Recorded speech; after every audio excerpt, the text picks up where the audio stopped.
पाकिस्तान, एक गरीब देश जो दुनिया को चौंका रहा है। पाकिस्तान दुनिया का वह अनोखा देश है जो दिखाता कुछ है और करता कुछ और। हमारे भारतीय मीडिया, जिसे आमतौर पर गोदी मीडिया कहा जाता है, पाकिस्तान को एक गरीब और असफल राष्ट्र के रूप में पेश करता है।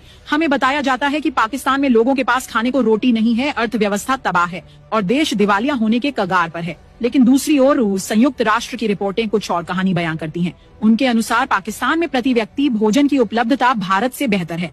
पाकिस्तान में लोग बेहतर खाते हैं और जीवन स्तर कई मामलों में भारत से आगे है। अब सवाल यह उठता है कि अगर पाकिस्तान वाकई में उतना गरीब है जितना भारतीय मीडिया दिखाता है, तो फिर वह कैसे सबसे आधुनिक मिसाइल और हथियार बना रहा है? कैसे वह उन 5 देशों में शामिल हो चुका है जो खुद 5th जनरेशन लड़ाकू विमान बना रहे हैं? कैसे वह उन 3 देशों में से एक है जो 5th जनरेशन एयर पावर को सक्रिय रूप से इस्तेमाल कर रहे हैं? अगर यही गरीबी है तो हम तो भगवान से प्रार्थना करेंगे कि हमारे भारत को भी ऐसा गरीब देश बना दे। कम से कम हमारा तेजस विमान तो पूरा बन जाएगा।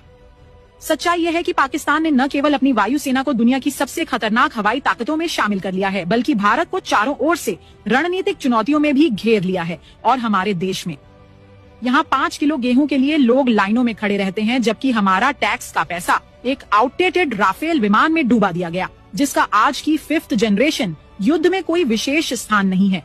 दुर्भाग्यवश हमारे अपने सेवानिवृत्त जनरल जैसे कि जनरल बख्शी, जिन्होंने देश के लिए बलिदान दिए हैं, अब वही पुराना नैरेटिव फैला रहे हैं। पाकिस्तान को नीचा दिखाकर खुद को सच्चा देशभक्त साबित करना चाहते हैं। सवाल ये है, क्या उन्हें कहीं से रिश्वत मिल रही है? वरना 5th जनरेशन के युग में पुराने जमाने के विमानों की वकालत क्यों? अब समय आ गया है कि हम सच्चाई को पहचानें। पाकिस्तान एक ऐसी हकीकत बन चुका है जिसे नकारा नहीं जा सकता।